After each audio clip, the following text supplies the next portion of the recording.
ആകാശവാണി.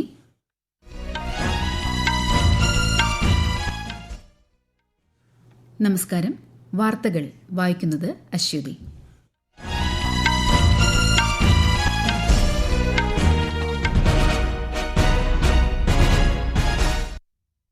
പ്രധാന വാർത്തകൾ.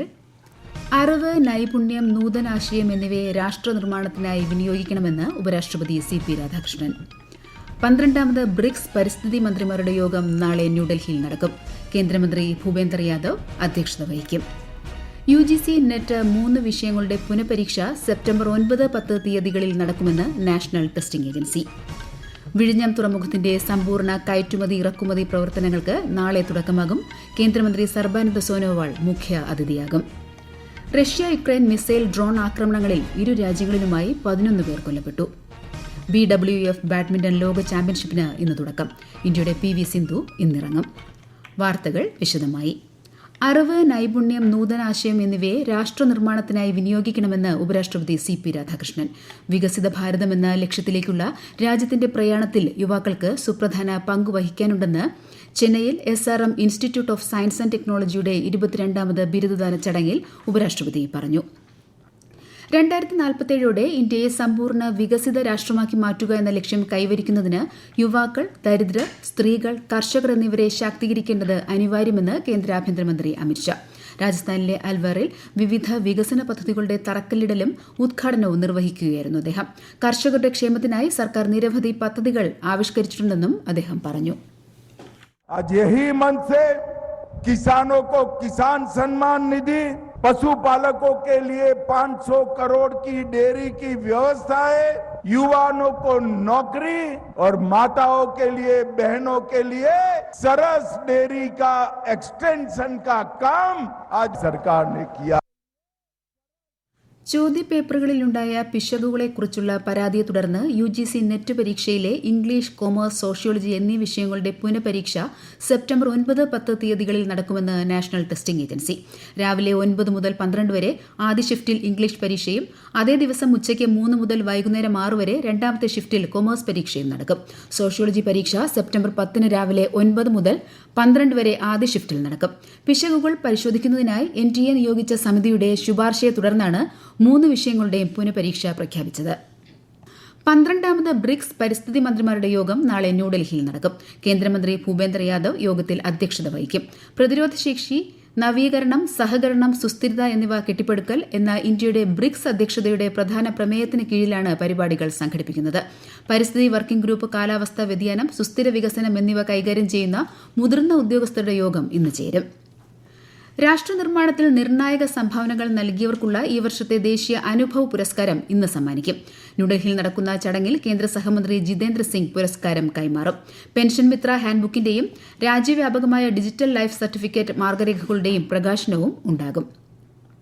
വിശാഖപട്ടണത്തേക്കും തിരിച്ചുമുള്ള എയർ ഇന്ത്യയുടെ എല്ലാ വിമാനങ്ങളും ഇന്നു മുതൽ ഭോഗാപുരത്തെ പുതിയ അല്ലൂരി സീതാ രാമരാജു അന്താരാഷ്ട്ര വിമാനത്താവളത്തിൽ നിന്ന് പ്രവർത്തിക്കുമെന്ന് എയർ ഇന്ത്യ. നിലവിലുള്ള VTZ എന്ന വിമാനത്താവള കോഡ് തന്നെയാകും ഇതിനും ഉപയോഗിക്കുക. ഭോഗാപുരത്തിനും ഡൽഹിക്കും ഇടയിൽ ആഴ്ചയിൽ 14 വിമാന സർവീസുകൾ തുടരുമെന്നും എയർ ഇന്ത്യ വാർത്താക്കുറിപ്പിൽ വ്യക്തമാക്കി. 2027 സെൻസസിനായുള്ള സെൽഫ് എന്യൂമറേഷൻ ജമ്മു കാശ്മീരിലെ ചില ഇടങ്ങളിലും ലഡാക്കിലും ഇന്ന് ആരംഭിക്കും. ഓഗസ്റ്റ് 31 വരെയാണ് സമയപരിധി. ഈ വാർത്തകൾ ആകാശവാണിയിൽ നിന്ന്. ആകാശവാണി വാർത്തകളും വാർത്താധിഷ്ഠിത പരിപാടികളും all India radio news Thiruvananthapuram YouTube ചാനലിലും all India radio news Thiruvananthapuram Facebook പേജിലും AR News_ തിരുവനന്തപുരം ഇൻസ്റ്റഗ്രാം അക്കൌണ്ടിലും AR News_TVM X ഹാൻഡിലും ലഭ്യമാണ്. രാജ്യത്തെ ഏറ്റവും സുപ്രധാന വാണിജ്യ കവാടമായി വിഴിഞ്ഞം തുറമുഖം മാറുന്നതിന് ഔദ്യോഗിക തുടക്കം കുറിച്ച് സമ്പൂർണ്ണ കയറ്റുമതി ഇറക്കുമതി എക്സിം പ്രവർത്തനങ്ങൾക്ക് നാളെ തുടക്കമാകും. വിശദാംശങ്ങളിലേക്ക്. മുഖ്യമന്ത്രി VD സതീശൻ ആദ്യ കയറ്റുമതി കണ്ടെയ്നർ ഫ്ളാഗ് ഓഫ് ചെയ്യും. കേന്ദ്രമന്ത്രി സർബാനന്ദ സോനോവാൾ മുഖ്യ അതിഥിയാകും. തുറമുഖ അധിഷ്ഠിത വ്യവസായ ലോജിസ്റ്റിക് വികസന പദ്ധതിയായ മിഷൻ സമുദ്രയും സംസ്ഥാന സർക്കാർ ചടങ്ങിൽ പ്രഖ്യാപിക്കും. ആഗോള ഷിപ്പിംഗ് കമ്പനികൾ, ലോജിസ്റ്റിക് സ്ഥാപനങ്ങൾ, കയറ്റുമതിക്കാർ, നിക്ഷേപകർ, വ്യവസായ പ്രമുഖർ എന്നിവർ പങ്കെടുക്കുന്ന സമ്മേളനത്തിൽ കേരളത്തിന്റെ മാരിടൈം സാമ്പത്തിക വികസന കാഴ്ചപ്പാട് അവതരിപ്പിക്കുന്നതോടൊപ്പം മിഷൻ സമുദ്ര ഔദ്യോഗികമായി പ്രഖ്യാപിക്കും. News desk, Akashvani. ഐശ്വര്യത്തിന്റെയും സമൃദ്ധിയുടെയും പൊന്നോണക്കാലത്തിന് തുടക്കം കുറിച്ച് ഇന്ന് ചിങ്ങം 1. കാർഷിക സമൃദ്ധിയുടെ അടയാളമായി ഇന്ന് മലയാളി കർഷക ദിനവും ആഘോഷിക്കുന്നു. സംസ്ഥാന കർഷക ദിനാഘോഷം മുഖ്യമന്ത്രി വി.ഡി. സതീശൻ ഇന്ന് എറണാകുളത്ത് ഉദ്ഘാടനം ചെയ്യും. സംസ്ഥാന കർഷക പുരസ്കാരങ്ങളും വിതരണം ചെയ്യും. ഓണവിപണികൾ സജീവമാകുന്നതോടെ ഓണത്തെ ആഘോഷപൂർവ്വം എതിരേൽക്കാനുള്ള ഒരുക്കത്തിലാണ് വീടുകളും നാടും. ഓണം വാരാഘോഷത്തിനൊരുങ്ങി തലസ്ഥാന നഗരി. വാരാഘോഷത്തിന്റെ ഭാഗമായുള്ള ഫെസ്റ്റിവൽ ഓഫീസ് ഉദ്ഘാടനം നാളെ മന്ത്രി പി.സി. വിഷ്ണുനാഥ് നിർവഹിക്കും. ഈ മാസം 24 മുതൽ 30 വരെ വൈവിധ്യമാർന്ന സാംസ്കാരിക പരിപാടികളാണ് നഗരത്തിൽ സംഘടിപ്പിക്കുക. ഓണാഘോഷങ്ങളുടെ ഭാഗമായി ആകാശവാണി തിരുവനന്തപുരം നിലയം ഇന്ന് തിരുവനന്തപുരത്ത് ശ്രാവണ സംഗീതിക അവതരിപ്പിക്കും. വിമൻസ് കോളേജ് സംഗീത വിഭാഗത്തിന്റെ സഹകരണത്തോടെ സംഘടിപ്പിക്കുന്ന പരിപാടി രാവിലെ 10 മണിക്ക് സംഗീതജ്ഞ ലളിത ഗോപാലൻ നായർ ഉദ്ഘാടനം ചെയ്യും. ആകാശവാണി തിരുവനന്തപുരം നിലയം മേധാവി എ.ജി. ബൈജു, പ്രോഗ്രാം മേധാവി P A. Biju, women's college principal Chitra Trivikraman Nair തുടങ്ങിയവർ പങ്കെടുക്കും. ചിങ്ങമാസ പൂജകൾക്കായി ശബരിമല ക്ഷേത്രനട തുറന്നു. ശബരിമല ഉൾക്കഴകം, പമ്പ മേൽശാന്തിമാർ എന്നിവരെ തിരഞ്ഞെടുക്കുന്നതിനുള്ള നറുക്കെടുപ്പ് ഇന്ന് നടക്കും. പടിപൂജ ഉൾപ്പെടെയുള്ള എല്ലാ വിശേഷാൽ പൂജകളും ഇന്നു മുതൽ നടക്കും. ചിങ്ങമാസ പൂജ പൂർത്തിയാക്കി 21-ന് നട അടച്ചാൽ ഓണപൂജകൾക്കായി ഈ മാസം 24-ന് നട വീണ്ടും തുറക്കും. 4 ദിനങ്ങളിൽ ഭക്തർക്ക് ഓണസദ്യയും നൽകും. റഷ്യ യുക്രൈൻ മിസൈൽ ഡ്രോൺ ആക്രമണങ്ങളിൽ ഇന്നലെ ഇരു രാജ്യങ്ങളിലുമായി 11 പേർ കൊല്ലപ്പെട്ടു. നിരവധി വീടുകൾക്കും റെയിൽവേ സ്റ്റേഷനും കേടുപാട് സംഭവിച്ചു. ഗാസ വെടിനിർത്തൽ ചർച്ചകളുടെ ഭാഗമായി US പ്രതിനിധി ജാരേഡ് കുഷ്നർ ഹമാസ് തലവനുമായി കൂടിക്കാഴ്ച നടത്തി. ഇസ്രായേൽ പ്രധാനമന്ത്രിയുമായും അദ്ദേഹം കൂടിക്കാഴ്ച നടത്തും. ഗാസയിൽ ഹമാസ് ആയുധം വച്ചൊഴിയാനും പലസ്തീനിൽ നിന്ന് ഇസ്രായേൽ പിന്മാറാനുമുള്ള പുതിയ 15-ഇന മാർഗരേഖ സംരക്ഷിക്കുക എന്നതാണ് ചർച്ചകളുടെ പ്രധാന ലക്ഷ്യം. സിംബാബ്വേയിലെ കരീബ തടാകത്തിൽ ബോട്ട് മറിഞ്ഞുണ്ടായ അപകടത്തിൽ മരിച്ചവരുടെ എണ്ണം 84. 90 പേർക്ക് മാത്രം സഞ്ചരിക്കാൻ അനുമതിയുള്ള ബോട്ടിൽ 153ഓളം യാത്രക്കാരാണ് ഉണ്ടായിരുന്നത്. BWF ബാഡ്മിന്റൺ ലോക ചാമ്പ്യൻഷിപ്പിന് ഇന്ന് ന്യൂഡൽഹിയിൽ തുടക്കമാകും. വനിതാ സിംഗിൾസിൽ ഇന്ത്യയുടെ PV സിന്ധു അയർലൻഡിന്റെ സോഫിയ നോബലിനെ നേരിടും.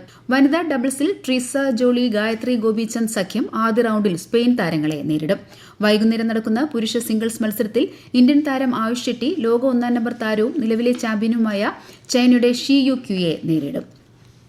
നെതർലാൻഡ്സിൽ നടക്കുന്ന വനിതാ ഹോക്കി ലോകകപ്പ് ഇന്ത്യ ചൈന മത്സരം സമനിലയിൽ. ഇരു ടീമും 2 ഗോൾ വീതം നേടി. ശ്രീലങ്കയിലെ ഗാലയിൽ നടക്കുന്ന ഇന്ത്യ ശ്രീലങ്ക ആദ്യ ടെസ്റ്റിന്റെ 3-ാം ദിവസമായ ഇന്ന് ഇന്ത്യ 1-ാം ഇന്നിംഗ്സ് പുനരാരംഭിക്കും. ഇന്നലെ 2-ാം ദിനം കളി അവസാനിക്കുമ്പോൾ ഇന്ത്യ 9 വിക്കറ്റിന് 460 റൺസ് എന്ന നിലയിലാണ്. പരമ്പരയിലെ 2ാമത്തെയും അവസാനത്തെയും ടെസ്റ്റ് മത്സരം ഈ മാസം 23-ന് കൊളംബോയിൽ ആരംഭിക്കും. ബംഗ്ലാദേശിൽ നിന്നുള്ളതാണെന്ന് തെറ്റിദ്ധരിപ്പിച്ച് ഇന്ത്യയിലേക്ക് അടയ്ക്ക ഇറക്കുമതി ചെയ്തിരുന്ന സംഘത്തെ ഡയറക്ടറേറ്റ് ഓഫ് റവന്യൂ ഇന്റലിജൻസ് പിടികൂടി. South Asian free trade area കരാറിന് കീഴിലുള്ള സൌജന്യ കസ്റ്റംസ് തീരുവാനുകൂല്യങ്ങൾ അനധികൃതമായി കൈപ്പറ്റുകയായിരുന്നു സംഘത്തിന്റെ ലക്ഷ്യം. കേസിൽ ഇതുവരെ 2500 കോടി രൂപയിലധികം റവന്യൂ നഷ്ടം സംഭവിച്ചതായി ധനമന്ത്രാലയം വ്യക്തമാക്കി. സംഭവവുമായി ബന്ധപ്പെട്ട് 9 പേർ അറസ്റ്റിലായിട്ടുണ്ട്. ഇന്ത്യയും നേപ്പാളും തമ്മിലുള്ള സൈനിക സഹകരണം ശക്തമാക്കുന്നതിന്റെ ഭാഗമായി കരസേനാ മേധാവി ജനറൽ ധീരജ് സേഠ് 3 ദിവസത്തെ ഔദ്യോഗിക സന്ദർശനത്തിനായി നേപ്പാളിലെത്തി. ഇരു രാജ്യങ്ങൾക്കും പൊതു താൽപര്യമുള്ള വിഷയങ്ങളിൽ നേപ്പാൾ കരസേനാ മേധാവിയുമായി അദ്ദേഹം ചർച്ച നടത്തും. പശ്ചിമബംഗാളിലെ ഗംഗാ സമതല മേഖലയിലും ഒഡീഷയിലും അതിശക്തമായ മഴയ്ക്ക് സാധ്യതയുള്ളതിനാൽ കേന്ദ്ര കാലാവസ്ഥാ വകുപ്പ് ചുവപ്പ് ജാഗ്രത പ്രഖ്യാപിച്ചു. അരുണാചൽ പ്രദേശ്, ഛത്തീസ്ഗഡ്, ഝാർഖണ്ഡ്, ഉത്തർപ്രദേശ്, കിഴക്കൻ മധ്യപ്രദേശ്, ഹിമാചൽ പ്രദേശ്, ജമ്മു കാശ്മീർ, ലഡാക്ക്, ഉത്തരാഖണ്ഡ് എന്നിവിടങ്ങളിലും അടുത്ത 2 ദിവസങ്ങളിൽ സമാന കാലാവസ്ഥ അനുഭവപ്പെടുമെന്ന് മുന്നറിയിപ്പുണ്ട്. ലക്ഷദ്വീപിൽ വെള്ളിയാഴ്ച റബി ഉൽ അവൽ മാസപ്പിറവി ദൃശ്യമായതോടെ നബിദിനാഘോഷങ്ങൾക്ക് തുടക്കമായി. വിവിധ ദ്വീപുകളിൽ ഖാസിമാർ, മദ്രസ കമ്മിറ്റികൾ, സന്നദ്ധ സംഘടനകൾ എന്നിവരുടെ നേതൃത്വത്തിൽ നിരവധി പേർ പങ്കെടുത്ത ഘോഷയാത്രകൾ സംഘടിപ്പിച്ചു. തുടർന്നുള്ള 12 ദിവസങ്ങളിൽ ഓരോ ദ്വീപുകളിലും വിപുലമായ പരിപാടികൾ നടക്കും. പശ്ചിമബംഗാളിലെ ഇന്ത്യ നേപ്പാൾ അതിർത്തിയിൽ രേഖകളില്ലാത്ത കൊണ്ടുവന്ന സ്വർണവും വെള്ളിയുമായി 2 നേപ്പാൾ സ്വദേശികളെ ഉദ്യോഗസ്ഥർ പിടികൂടി. സിലിഗുരിയിലെ പതിവ് പരിശോധനയ്ക്കിടയിലാണ് നേപ്പാളിൽ നിന്ന് ഇന്ത്യയിലേക്ക് വരികയായിരുന്ന കാർ പിടിച്ചെടുത്തത്. പ്രധാന വാർത്തകൾ വീണ്ടും. അറിവ്, നൈപുണ്യം, നൂതനാശയം എന്നിവയെ രാഷ്ട്ര നിർമ്മാണത്തിനായി വിനിയോഗിക്കണമെന്ന് ഉപരാഷ്ട്രപതി CP രാധാകൃഷ്ണൻ. 12ാമത് ബ്രിക്സ് പരിസ്ഥിതി മന്ത്രിമാരുടെ യോഗം നാളെ ന്യൂഡൽഹിയിൽ നടക്കും. കേന്ദ്രമന്ത്രി ഭൂപേന്ദ്ര യാദവ് അധ്യക്ഷത വഹിക്കും. UGC നെറ്റ് 3 വിഷയങ്ങളുടെ പുനഃപരീക്ഷ സെപ്റ്റംബർ 9, 10 തീയതികളിൽ നടക്കുമെന്ന് നാഷണൽ ടെസ്റ്റിംഗ് ഏജൻസി.